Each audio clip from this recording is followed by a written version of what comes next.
Is this the one? Mm-hmm. Hare Krishna. Hare Krishna. Hare Krishna.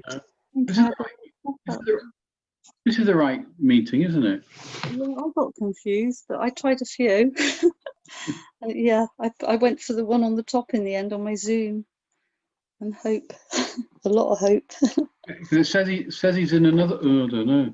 Anyway, we're here now. Let's see what happens. Bodha's got the link. Hare Krishna. I've been here a long time. I was here before you. I was there first. Oh, Oh, yeah, you get a medal. You won. Yeah, I know, whatever. It's welcome. It's very nice to be in Oh, association. thank you. Thank you for having us. Yeah, I have to switch off the background music. Yeah, I'm with you. Hare Krishna. Mataji. Hare Krishna. Hare Rama.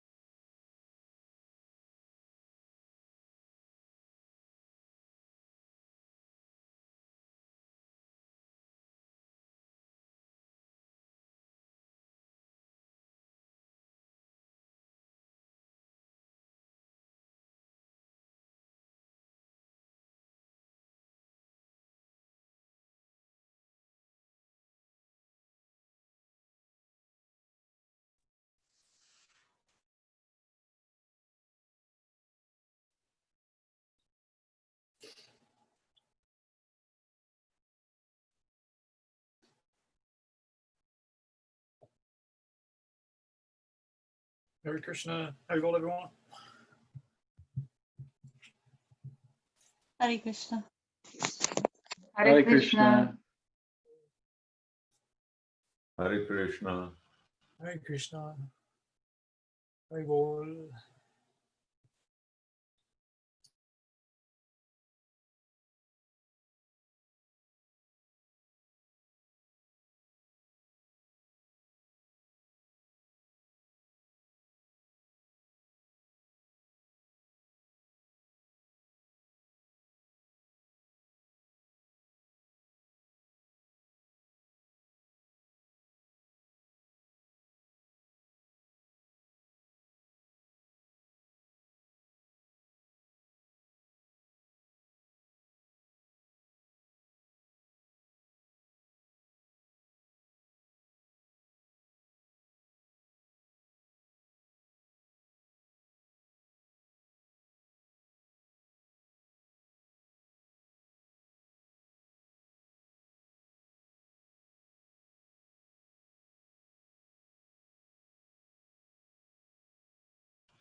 Which part of it reading? I'm looking into 3.29.31, I think. Or something.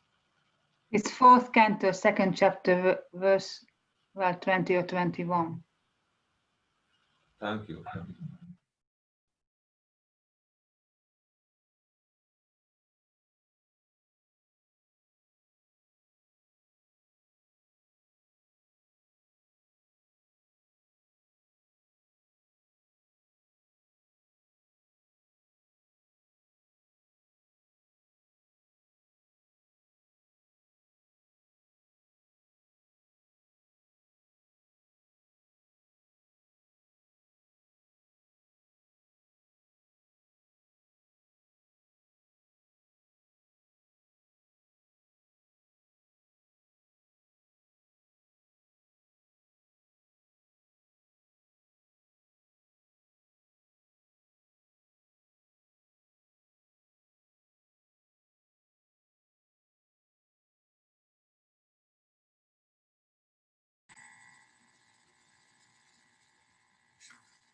Hare Krishna, everybody. Hare Krishna Maharaj.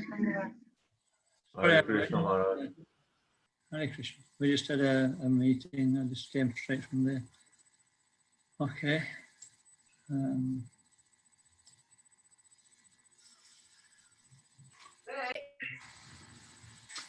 So, Hare anyway, Krishna.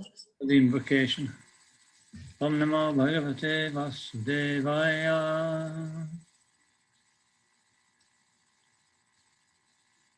Om Namo Bhagavate Vasudevaya. Om Namo Bhagavate Vasudevaya. Om Namo Bhagavate Vasudevaya.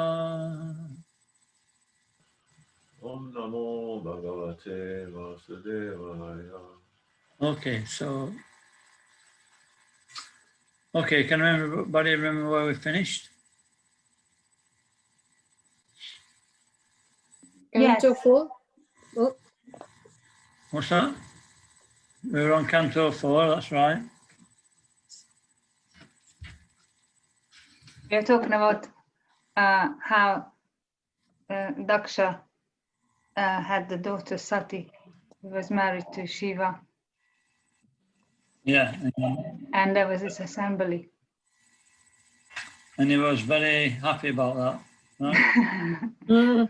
He didn't pay respect to Shiva. He was really upset. Okay.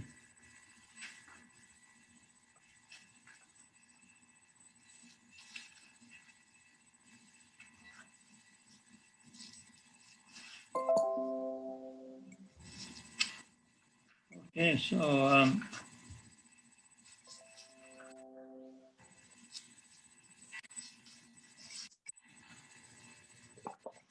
you know, when Daksha walked into the assembly, he was very disturbed that Lord Shiva was there. Why? Does anybody remember?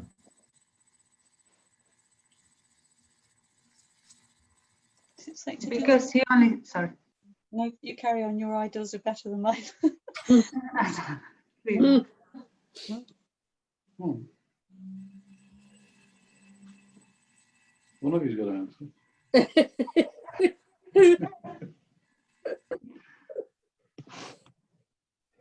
He was, because Daksha was puffed up, he was in the bodily concept of life. And Lord Shiva, Lord Brahma didn't stand up. What else didn't stand up? Swayambhu Manu, because he's the father. Even Lord Shiva, his son-in-law, didn't stand up. And so he became extremely disturbed about it. And he cursed Lord Shiva and then walked out. And it explains how, you know, Lord Shiva was actually offering respects to him because he was in Samadhi, he was worshipping the Supreme Personality of Godhead. And when we pay respects to somebody, we don't pay him to the individual, we pay it to the super soul. So he was already doing that.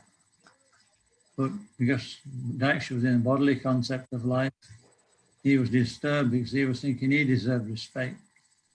So it was Daksha who was actually not in a very good situation, not Lord Shiva.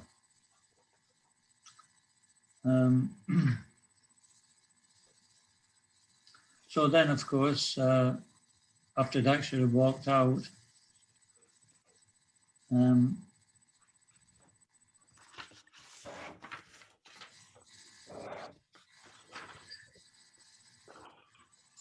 Nandishvar, you know, Lord Shiva wasn't affected because he's not on the material platform, he's a Vaishnava. But Nandishvar is one of his close servants. He became extremely angry. Is that right or wrong?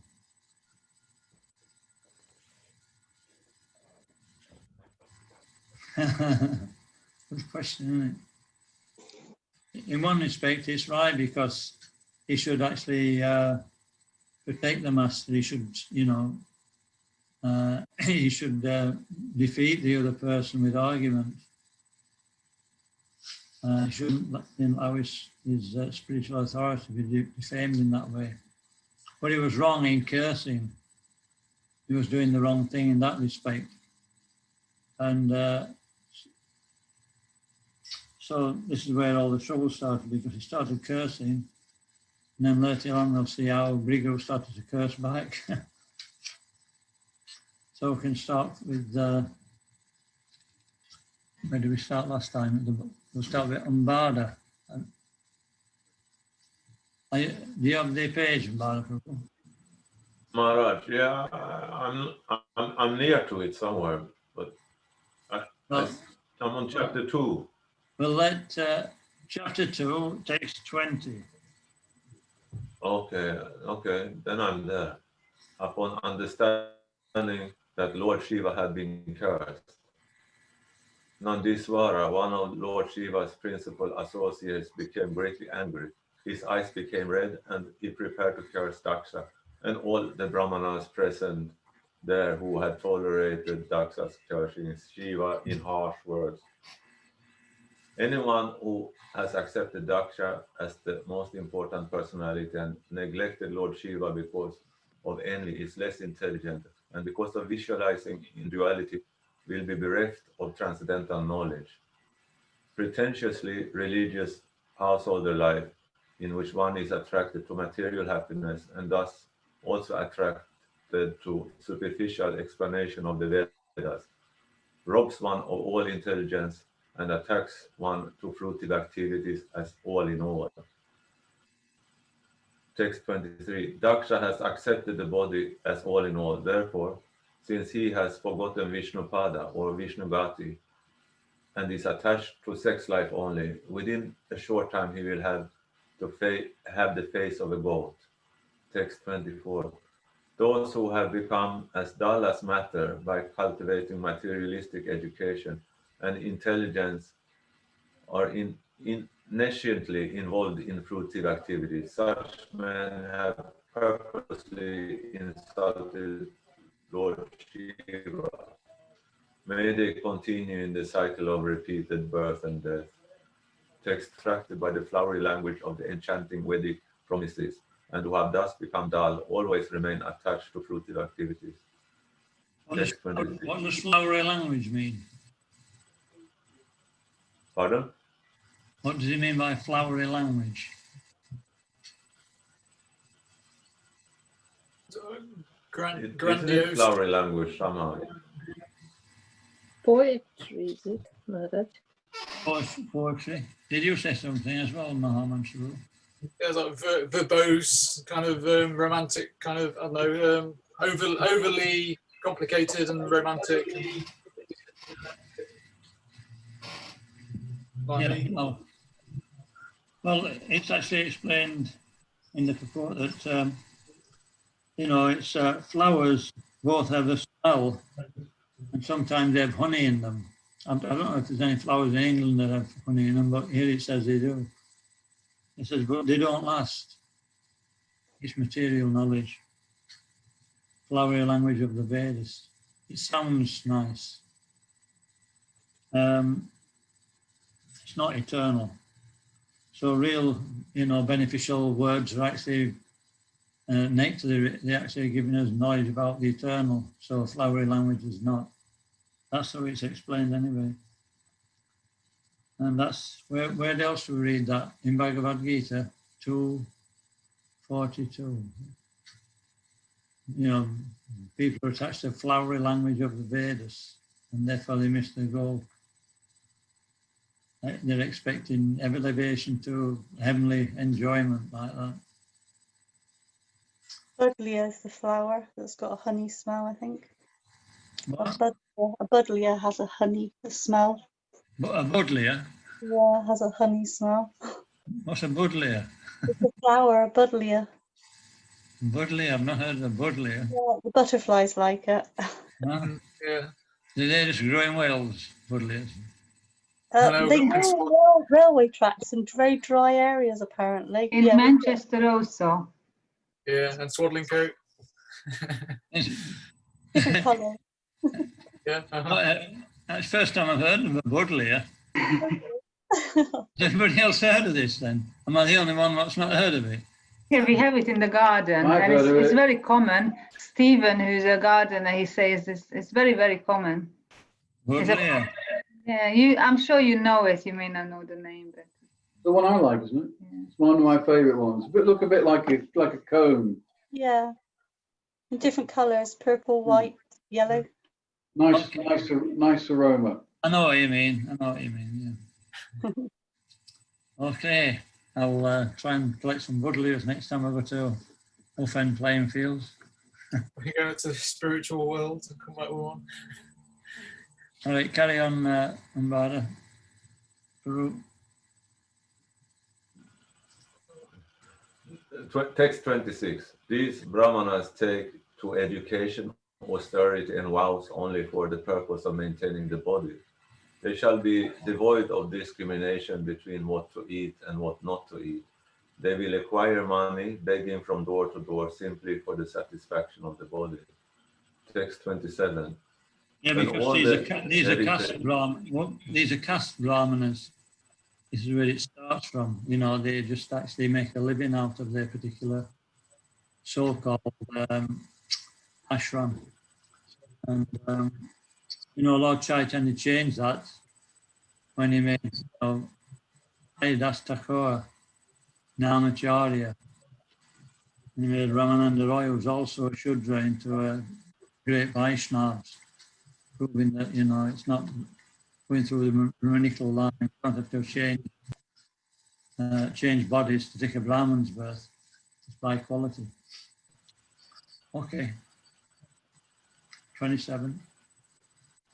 When all the hereditary brahmanas were cursed by Nandishvara, the sage Brigu, as a reaction, condemned the followers of Lord Shiva with this very strong Brahminical curse. Text 28. One who takes a vow to satisfy Lord Shiva or who follows such principles will certainly become an atheist and be diverted from transcendental scriptural injunction. Text 29. Those who vow to worship Lord Shiva are so foolish that they imitate him by keeping long hair on their heads. When initiated into worship of Lord Shiva, they prefer to live on wine, flesh, and other such things. Text 30. Brigimuni continued, since you blaspheme the Vedas and the Brahmanas, who are followers of the Vedic principles, it is understood that you have already taken shelter of the doctrine of atheism. Text 31. The Vedas give the eternal regulative principle for auspicious advancement in human civilization, which have been rigidly followed in the past. The strong evidence of this principle is the Supreme Personality of Godhead, who is called Yanardana, the well-wisher of all living entities. Text 32. By blaspheming the principles of the Vedas, which are the pure and supreme path of the saintly persons, certainly you followers of Uttapati, Lord Shiva, will descend to the standard of atheism without doubt. Text 33. The sage Maitreya said, when such cursing and counter-cursing was going on between Lord Shiva's followers and the parties of Daksha and Brigu, Lord Shiva became very morose. Not saying anything, he left the arena of the sacrifice and followed by his disciples. Text 34. The sage Maitreya continued, O Vidura, all the progenitors of the universal population thus executed a sacrifice for thousands of years. For sacrifice is the best way to worship the Supreme Lord Hari, the personality of Godhead. Text 35. My dear Vidura, carrier of bows and arrows, all the demigods who were performing the sacrifice took their bath at the confluence of the Ganges and the Yamuna after completing the Jagna performance. Such a bath is called Abrita Snana. After thus becoming purified in heart, they departed for their respective abodes.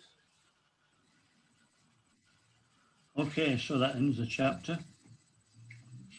So even though it was a big disturbance, you know, they carried on performing the yogya. So why? Because actually worship of the Supreme Lord is more important than worship of demigods. It didn't affect them worshipping the Lord. Can I ask you a question, Mark? Yeah. So all this happened on Earth, right? On our planet? Because it talks about confluence of Ganges and Yamuna. Well, it talks about Mount Kailash. Oh, that talks about it later, actually, Mount Kailash. Probably, yeah. Sounds like it. But it's you know, these pastimes are not necessarily, you know, sometimes they can be in other places. It's these times about the universe. It seems like it's talking about this planet, but I've never really thought about it that way. Mm. Because, you know, the Ganges goes through the universe. On the higher planets, it's called the Alakanandi and Bhagirata. And on this Earth plane, it's called Ganges, like that. But, you know, the confluence of the Yamuna is in India, at Prayag. And so we can assume that it is in Bharatvarsh. Okay, and it mentions regulative principles in the purport. Regulative principles, it means when they're in relationship to the Supreme Lord, then they're regulative principles. If we're performing regulative principles to worship the demigods, they're not really regulative principles. Unless they're sanctioned by, I mean, if they're sanctioned by the Supreme Lord, that's a different thing. If it's just speculation. But, you know, it's, in other words, it's meant to bring us to the worship of the Lord, these regulative principles. Otherwise, what's the point? We might as well just leave us all to do his own thing. Okay. So we can start with Maha Mantra on talks between Lord Shiva and Sati. This is the 3rd chapter.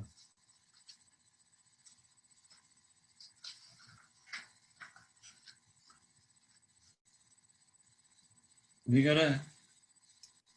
Yeah, no, so I was just drinking water and then I couldn't find the mouse. Okay, text 1. Maitreya continued. In this manner, the tension between the father-in-law and the son-in-law, Daksha, and Lord Shiva continued for a considerably long period. When Lord Brahma appointed Daksha the chief of all the Prajapatis, the progenitors of population, Daksha became very much puffed up. Daksha began a sacrifice called Vajrapaya, and he became excessively confident of his support by Lord Brahma. He then performed another great sacrifice called Brihaspati Sava. While the sacrifice was being performed, many Brahma rishis, great sages, ancestral demigods, and other demigods, the wives all very nicely decorated with ornaments, attended from different parts of the universe. The chaste Lady Sati, the daughter of Daksha, heard the heavenly denizens flying in the sky, conversing about the great sacrifice being performed by her father. When she saw that from all directions the beautiful wives of the heavenly denizens, their eyes very beautifully glittering, were near her residence and were going to the sacrifice dressed in fine clothing and ornamented with earrings and necklaces with lockets, she approached her husband, the master of the Bhutas, in great anxiety and spoke as follows. Sati said, "My dear Lord Shiva, your father-in-law is now executing great sacrifices, and all the demigods, having been invited by him, are going there. If you desire, we may also go. I think that all my sisters must have gone to this great sacrificial ceremony with their husbands, just to see their relatives. I also desire to decorate myself with the ornaments given to me by my father and go there with you to participate in that assembly. My sisters, my mother's sisters and their husbands and other affectionate relatives must be assembled there. So if I go, I shall be able to see them, and I shall be able to see the flapping flags and the performance of the sacrifice by the great sages. For these reasons, my dear husband, I am very much anxious to go. This manifested cosmos is a wonderful creation of the interaction of the 3 material modes, or the external energy of the Supreme Lord. This truth is fully known to you, yet I am but a poor woman, and as you know, I am not conversant with the truth, Therefore, I wish to see my birthplace once more. O never born, O blue-throated one, not only my relatives, but also other women dressed in nice clothes and decorated with ornaments are going there with their husbands and friends. Just see how their flocks of white airplanes have made the entire sky very beautiful. O best of the demigods, how can the body of a daughter remain undisturbed when she hears that some festive event is taking place in her father's house? Even though you may be considering that I have not been invited, there is no harm if one goes to the house of one's friend, husband, spiritual master, or father without invitation. O immortal Shiva, please be kind towards me and fulfill my desire. You have accepted me as half of your body, therefore please show kindness towards me and accept my request. The great sage Maitreya said, Lord Shiva, the deliverer of the hill Kailash, having thus been addressed by his dear wife, replied smilingly, although at the same time he remembered the malicious, heart-piercing speeches delivered by Daksha before the guardians of the universal affairs. The great Lord replied, My dear beautiful wife, you have said that one may go to a friend's house without being invited, and this is true, provided such a friend does not find fault with the guest because of bodily identification and thereby become angry towards him. Although the 6 qualities, education, austerity, wealth, beauty, youth, and heritage, are for the highly elevated, one who is proud of possessing them becomes blind, and thus he loses his good sense and cannot appreciate the glories of great personalities. One should not go to anyone's house, even on the consideration of his being a relative or a friend, when the man is disturbed in his mind and looks upon the guest with raised eyebrows and angry eyes. Lord Shiva continued, If one is hurt by the arrows of an enemy, one is not as aggrieved as when cut by the unkind words of a relative, for such grief continues to rend one's heart day and night. My dear white-complexioned wife, it is clear that of the many daughters of Daksha, you are the pet. Yet you will not be honoured at his house because of your being my wife. Rather, you will be sorry that you are connected with me. One who is conducted by false ego and thus always distressed, both mentally and sensually, cannot tolerate the opulence of self-realised persons. Being unable to rise to the standard of self-realization, he envies such persons as much as demons envy the Supreme Personality of Godhead. My dear young wife, certainly friends and relatives offer mutual greetings by standing up, welcoming one another, and offering obeisances. But those who are elevated to the transcendental platform, being intelligent, offer such respects to the Supersoul, who is sitting within the body, not to the person who identifies with the body. I am always engaged in offering obeisances to Lord Vasudeva in pure Krishna consciousness. Krishna consciousness is always pure consciousness, in which the Supreme Personality of Godhead, known as Vasudeva, is revealed without any covering. Therefore, you should not see your father, although he is the giver of your body, because he and his followers are envious of me. Because of his envy, O most worshipful one, he has insulted me with cruel words, although I am innocent. If in spite of this instruction you decide to go, neglecting my words, the future will not be good for you. You are most respectable, and when you are insulted by your relative, this insult will immediately be equal to death. There ends the chapter. Okay. A respectable person, honour is worse than death, you said, aren't you? Dishonour is worse than death. Yeah. Okay, so Sati wants to go because she wants to see the family, have a chin wag, and so, but you know, Lord Shiva's more thoughtful about the situation. He understands what will happen, so he's trying to give a good counsel, but she can't. You know, when we really attach attachments, You know, it takes away the intelligence. If we really want to do something, then, you know, our intelligence will be overruled by that. And that's what's happened, that she's feeling that she wants to go there. And therefore, we'll read in the next chapter how she's, first of all, she's indecisive. Okay, what's next? Radha Mataji, can you read? This is 4th chapter, Sati quits her body. The sage Maitreya said, Lord Shiva was silent after speaking to Sati, seeing her between decisions. Sati was very much anxious to see her relatives at her father's house, but at the same time, she was afraid of Lord Shiva's warning.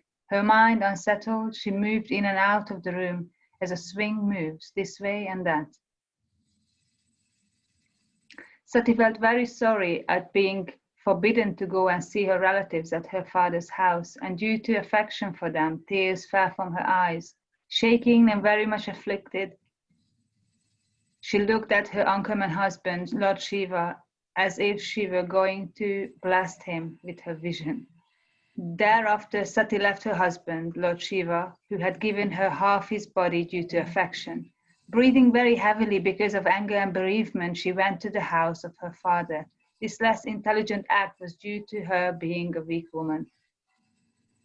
When they saw Sati leaving alone very rapidly, thousands of Lord Shiva's disciples, headed by Maniman and Mother, quickly followed her with his bull Nandi in front and accompanied by the Yakshas. The disciples of Lord Shiva arranged for Sati to be seated on the back of a bull and gave her a bird, which was her pet. They bore a lotus flower, a mirror, and all such paraphernalia for her enjoyment, and covered her with a great canopy, Followed by a singing party with drums, conchas, and bugles, the entire procession was as pompous as a royal parade. She then reached her father's house, where the sacrifice was being performed, and entered the arena where everyone was chanting the Vedic hymns. The great sages, brahmanas, and demigods were all assembled there, and there were many sacrificial animals, as well as pots made of clay, stone, gold, grass, and skin, which were all requisite for the sacrifice. When Sati with her followers reached the arena, because all the people assembled were afraid of Daksha, none of them received her well. No one welcomed her but her mother and sisters, who with tears in their eyes and with glad faces welcomed her and talked with her very pleasingly.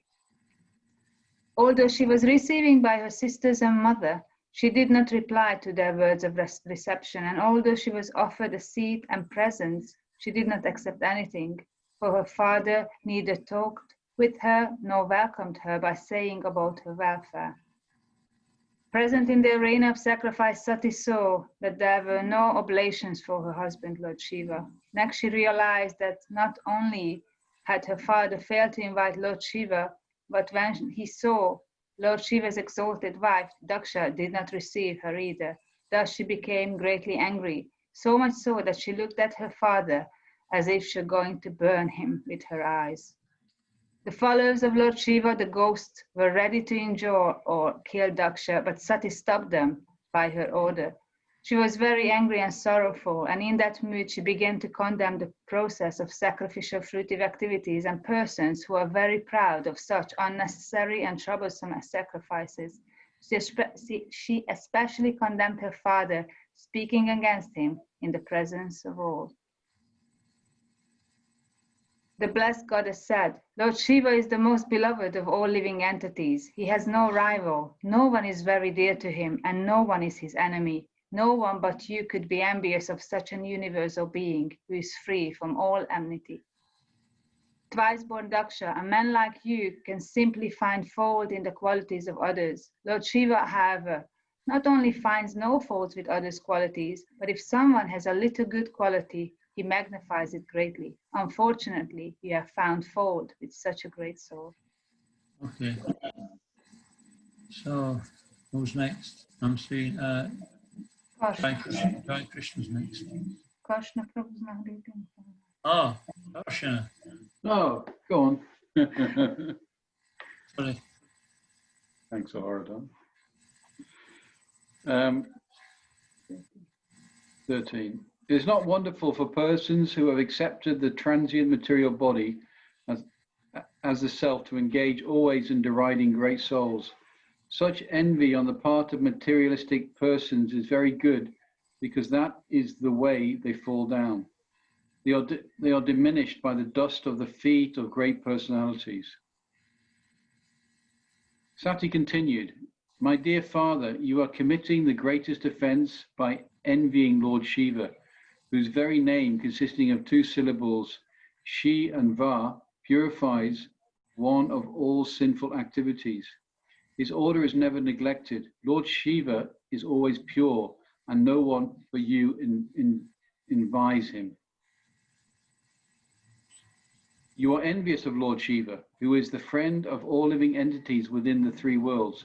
For the common man, he fulfills all desires, and because of their engagement in thinking of his lotus feet, he also blesses higher personalities who are seeking after Brahmananda, transcendental bliss. Do you think that greater, more respectable personalities than you, such as Lord Brahma, do not know this inauspicious person who goes under the name of Lord Shiva? He associates with the demons in the crematorium, his locks of hair are scattered all over his body, and he is garlanded with human skulls and smeared with ashes from the crematorium. But in spite of all these inauspicious qualities, great personalities like Brahma honor him by accepting the flowers offered to his lotus feet and placing them with great respect on their heads. Sati continued, if one hears an irresponsible person blaspheme the master and control of religion, one should block his ears and go away if unable to punish him. But if one is able to kill, then one should by force cut out the blasphemer's tongue and kill the offender. And after that, one should give up his own life. Okay.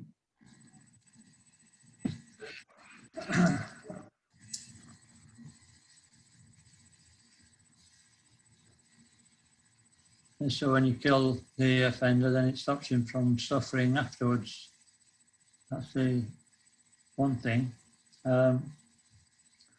Kshatriya would do that. Vaishyas and Shudras, they're not really qualified to do that, to punish. So they should commit suicide.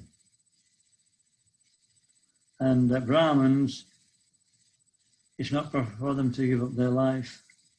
They should cover their ears and go away and remember Vishnu. So that's the description. So,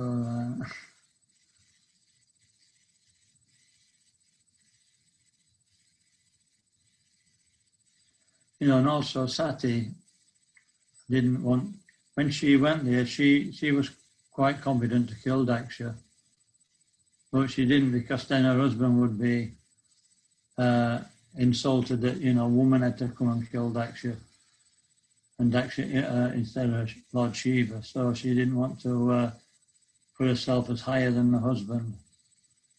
And because her body, we'll read how, she didn't want to be connected with Daksha anymore.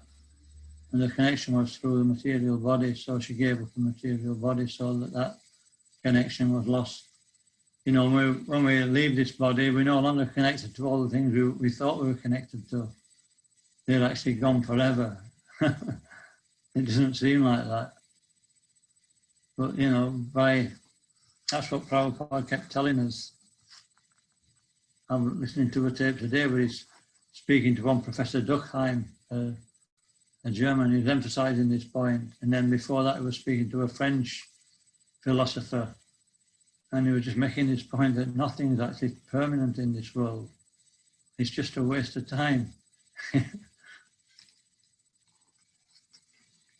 Okay, who's next? Jai Krishna next.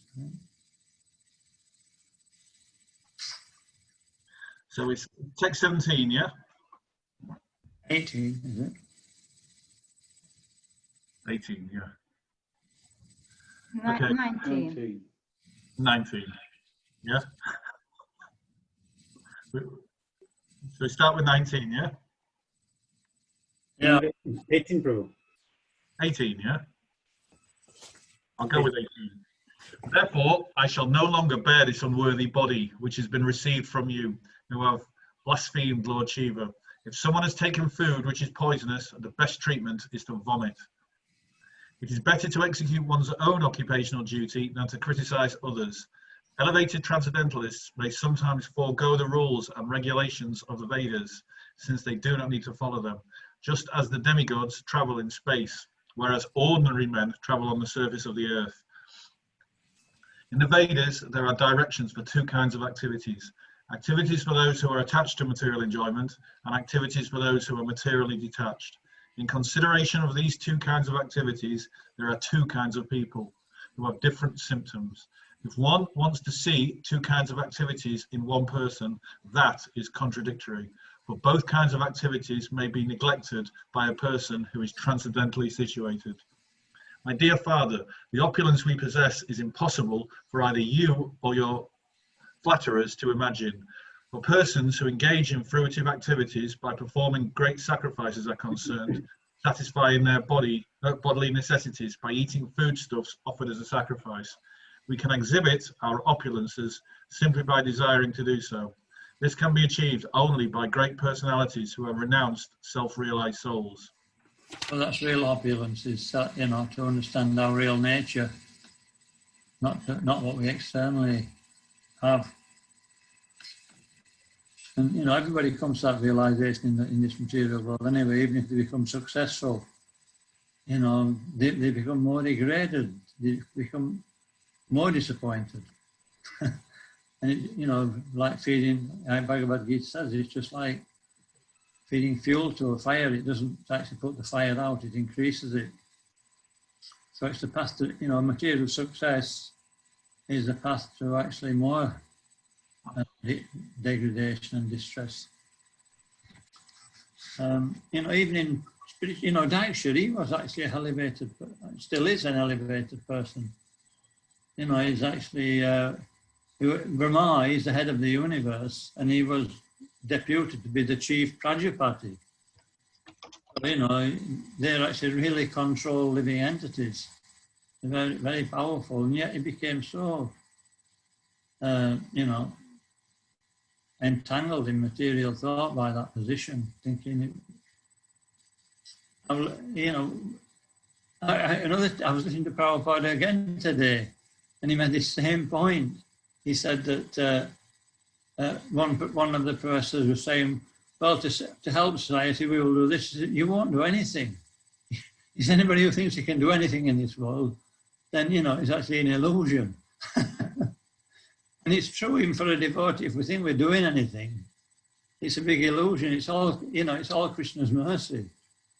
And when we actually can remember that, we can actually be free from, you know, so many unwanted thoughts and distresses. You know, we're just a menial servant. You know, like King Pratiparudra. You know, he was the king of the whole eastern part of India, but he was actually sweeping the street in front of Lord Jagannath. So anyway, we know sometimes due to situations, we get too much tied up in the service and the situation, and we forget what we're trying to do. Just like Daksha did. And it causes big problems. So when Krishna takes things away, it's like a blessing. Krishna said, when I especially favor somebody, I take away all his wealth. I take away all his possessions, and then he's got no alternative but to surrender. Anyway, you know, we just use what Krishna gives us in his service, and there's no problem. Okay. Where did you get to? 20? 8, was it? 21, was it? No, 23 I'm on. No, you just read 21, Prabhu, isn't it? 22 I'm on, you heard me wrong. Okay. All right, so I'll just read that, 21, 22 and 23. Okay, you are an offender at the lotus feet of Lord Shiva, and unfortunately, I have a body produced from yours. I am very much ashamed of our bodily relationship, and I condemn myself because my body is contaminated by a relationship with a person who is an offender at the lotus feet of the greatest personality. Because of our family relationship, when Lord Shiva addressed me as Dakshani, I at once became morose, and my jolliness and my smile at once disappeared. I feel very much sorry that my body, which is just like a bag, has been produced by you. I shall therefore give it up. Okay. So, next. I'm seeing him, I see. 24. Hare Krishna. Maitreya the sage told Vijura, O annihilator of enemies, while thus speaking to her father in the arena of sacrifice, Sati sat down on the ground and faced north. Dressed in saffron garments, she sanctified herself with water and closed her eyes to absorb herself in the mystic yoga process. First of all, she sat in the recognized position, sitting position, and then she carried the life air upwards and placed it in the position of equilibrium near the navel. Then she raised her life air, mixed with intelligence, to the heart, and then gradually raised it towards the pulmonary passage, and from there to between her eyebrows. Thus, in order to give up her body, which had been so respectfully and affectionately seated on the lap of Lord Shiva, who is worshipped by great sages and saints, Sati, due to anger towards her father, began to meditate on the fiery air within the body. Sati concentrated all her meditation on the holy lotus feet of her husband, Lord Shiva, who is the supreme spiritual master of all the world, and thus she became completely cleansed of all taints of sin and quit her body in a blazing fire by meditation of the fiery elements. When Sati annihilated her body in anger, there was a tremendous roar all over the universe. Why had Sati, the wife of the most respectful demigod, Lord Shiva, quit her body in such a manner? It was astonishing that Daksha, who was Prajapati, the maintainer of all living entities, was so disrespectful to his own daughter Sati, who was not only chaste but was also a great soul, that she gave up her body because of his neglect. Therefore Daksha, who is so hard-hearted that he is unworthy to be a Brahmana, will gain extensive ill fame because of his offences to his daughter, because of not having prevented her death, and because of his great envy of the Supreme Personality of Godhead. Okay. Do you want me to stop? Yeah, who's next? Goridas. Okay, Maras. So text 41. Yeah. While people were talking among themselves about the wonderful voluntary death of Sati, the attendants who had come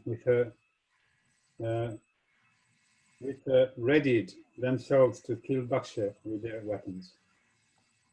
They came forward forcibly, but Brigamuni saw the danger and, offering oblations into the southern side of the sacrificial fire, immediately uttered mantra hymns from the Yajurveda, by which the destroyer of yogic performers could be killed immediately. When Brigamuni offered oblations in the fire, immediately many thousands of demigods named Rus, Ribus became manifested. All of them were powerful, having achieved strength from Soma, the moon. When the Ribus demigods attacked the ghost of the vehicles with half-burned fuel from the yajna fire, all these attendants of Sati fled in different directions and disappeared. This was possible simply because of Brahmana Tejas, Brahmanical power. Okay. So now,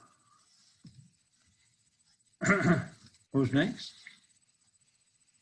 It's Bhuvaneshwar Father. Okay. Hare Krishna, chapter 5. Yeah. Frustration of the sacrifice of Daksha. Maitreya said, when Lord Shiva heard from Narad that Sati, his wife, was now dead because of Prajapati Daksha's insult to her, and that his soldiers had been driven away by the Rubu demigods, he became greatly angry. Thus, Lord Shiva, being extremely angry, pressed his lips with his teeth and immediately snatched from his head a strand of hair which blazed like electricity or fire. He stood up at once, laughing like a madman, and dashed the hair to the ground. A fearful black demon, as high as the sky and as bright as 3 suns combined, was thereby created. His teeth very fearful, and the hairs on his head like burning fire. He had thousands of arms equipped with various weapons, and he was garlanded with the heads of men. When that gigantic demon asked with folded hands, "What shall I do, my lord?" Lord Shiva, who is known as Bhutanath, directly ordered, "Because you are born from my body, you are the chief of all my associates. Therefore, kill Daksha and his soldiers at the sacrifice." Maitreya continued. One thing here. Who told Shiva what had happened? Narad Muni. Yeah, Narada Muni. He's always there, isn't he, to say the right thing at the right time. Yeah. Carry on. Maitreya continued, "My dear Vidura, that black person was the personified anger of the Supreme Personality of Godhead, and he was prepared to execute the orders of Lord Shiva. Thus, considering himself capable of coping with any power offered against him, he circumambulated Lord Shiva. Many other soldiers of Lord Shiva followed the fierce personality in a tumultuous uproar. He carried a great trident, fearful enough to kill even death, and on his legs he wore bangles which seemed to roar. At that time, all the persons assembled in the sacrificial arena, the priests, the chief of the sacrificial performance, and the brahmanas and the wives, wondered where the darkness was coming from.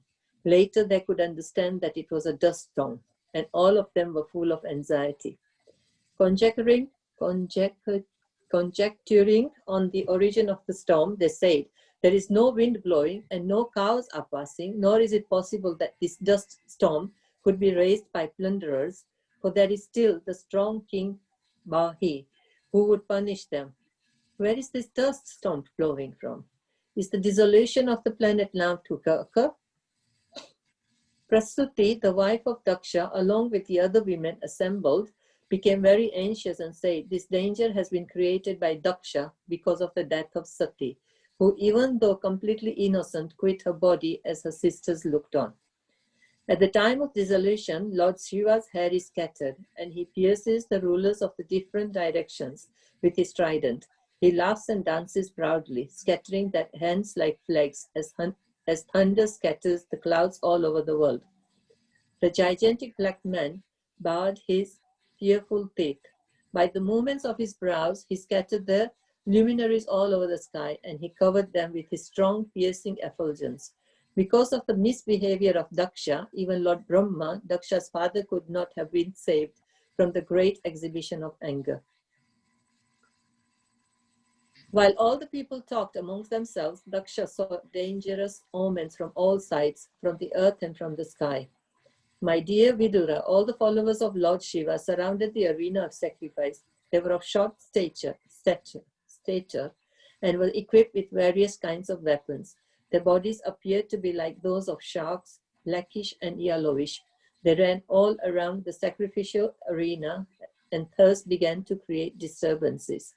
Some of the soldiers pulled down the pillars which were supporting the pandal of sacrifice.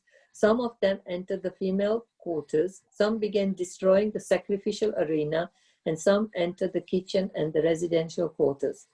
They broke all the pots made for use in the sacrifice, and some of them began to extinguish the sacrificial fire. Some tore down the boundary line of the sacrificial arena, and some passed urine on the arena. Some blocked the way of the fleeing sages, some threatened the women assembled there, and some arrested the demigods who were fleeing the Pandal. Maniman, one of the followers of Lord Shiva, arrested Bhrigu Muni, and Virbhadra, the black demon, arrested Prajapati Daksha. Another follower, who was named Chandesha, arrested Pusha. Nandiswar arrested the demigod Bhaga. There was a continuous shower of stones, and all the priests and other members assembled at the sacrifice were put into immense misery. For fear of their lives, they dispersed in different directions. Virbhadra tore off the mustache of Bhrigu, who was offering the sacrificial oblations with his hands in the fire. Virbhadra immediately caught Bhaga, who had been moving his eyebrows during Bhrigu's cursing of Lord Shiva, and out of great anger thrust him to the ground and forcibly put out his eyes.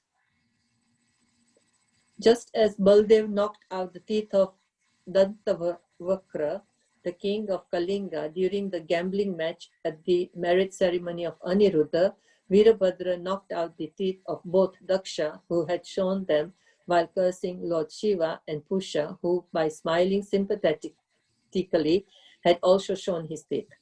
Then Veerbhadra, the giant-like personality, sat on the chest of Daksha and tried to separate his head from his body with sharp weapons, but was unsuccessful. He tried to cut the head of Daksha with hymns as well as weapons, but still it was hard to cut even the surface of the skin of Daksha's head. Thus Veerbhadra was exceedingly bewildered. Then Veerbhadra saw the wooden device in the sacrificial arena by which the animals were to have been killed. He took the opportunity of this facility to behead Daksha. Upon seeing the action of Veerbhadra, the party of Lord Shiva was pleased and cried out joyfully, and all the Bhutas, ghosts and demons that had come made a tumultuous sound. On the other hand, the Brahmanas in charge of the sacrifice cried out in grief at the death of Daksha. Veerbhadra then took the head and with great anger threw it into the southern side of the sacrificial fire, offering it as an oblation. In this way, the followers of Lord Shiva devastated all the arrangements for sacrifice. After setting fire to the whole arena, they departed for their master's abode, Kailash. End of the chapter. Okay. So it's nearly time. We can, if you want, we can read for 10 minutes. Anyway, we'll save it for next week. But that's the end of this particular pastime. The next chapter finishes it, how, you know, the whole thing is brought to a conclusion. Anyway, what's the main thing to be learned from this, do you think?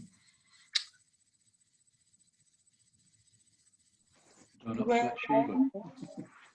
What's that? Beware of our anger. Don't be proud. Careful what you say to devotees. Yeah. Don't insult Shiva. So, yeah, insulting a Vaishnava is really bad. Yeah. Yeah, that's the main point, isn't it? Especially Lord Shiva. And also, you know, there's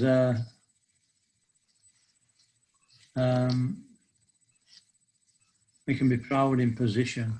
If we're given a position, we can become proud. So we have to be careful if that's the case, so that we don't misuse that position. And, you know, that shows he could use that position as a great servitor, great service to populate the universe, so that, you know, conditioned souls have a chance to enact their fantasies and go back to Godhead, hopefully. But he saw that he got tied up in the mire of the material world, thinking he was controlling. False ego, isn't it? False ego. That's the biggest sin in the world, is to think with this body. When we think with the body, then all calculations are actually wrong. We try to satisfy the body, we try to satisfy the mind, the intelligence, overprotect ourselves. Any other things? Or try to try to keep it. Anyway, it's good to keep the body in good condition, but for the right reasons.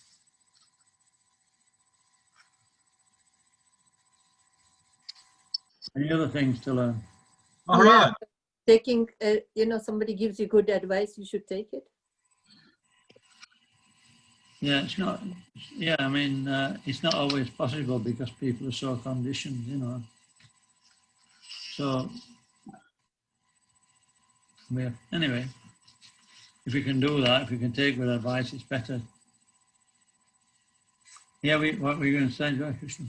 I say, when I was in Varanasi, we went over to the Ghats in Varanasi, and there's this big temple, and they have this fire burning. And they say that they've kept this fire burning from this very same, fire sacrifice that were going on. And it's where everyone wants to go and be kind of cremated. Yeah. So apparently they've got these kind of Brahmins who live there, these untouchable guys actually, but they act like they kind of act as Brahmins. And you keep this fire going. They've been keeping it going for hundreds, thousands of years. Yeah, I mean, there may have been. It's like say we shouldn't take things at face value because, as it says, the Brahmins are cursed to be bodily conscious, and most of the Brahmins that you'll meet in India, unless they're like say Vaishnavas, they use these things to make money. Actually, they weren't Brahmins who were tending over it. They were, kind of one of the lower castes who deal with funerals and all that. But apparently they were very wealthy because everyone goes in Varanasi around the area to be cremated there, so they get loads of money. Yeah, they're doing a good business. Yeah. They asked for a donation, and Rampa tried to give him like 2 rupees, and he blew his top at me, this guy. Yeah. 2 rupees. Yeah, I mean, they'll say anything if it's actually bringing a crowd. Yeah.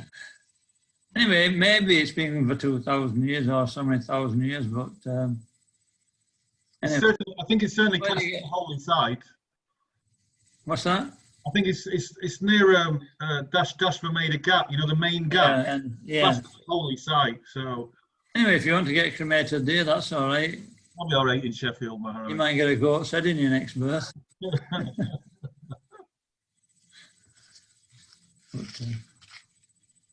Okay, so we'll see you next week. Thank you, Maharaj. And we'll start with the 6th chapter. Okay. Thank you, Maharaj. Thank you. Hare Krishna.